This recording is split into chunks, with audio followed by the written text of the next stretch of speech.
சின்னஞ்சிறு வயது முதல் எனக்கு ஒரு மனைவியுண்டு. கோபம் கொள்ள வேண்டாம் அம்மா, தாங்கிக் கொள்ள வேண்டும் அம்மா.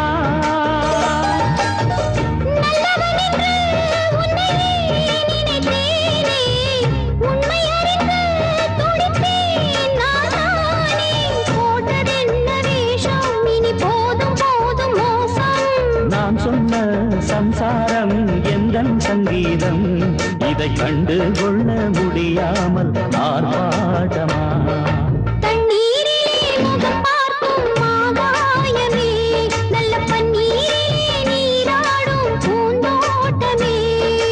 இன்னார்க்கு இன்னார்தான் சாமி சொன்னதம்மா, கல்யாணம் வைபோகம் தன்னாலாகும் அம்மா.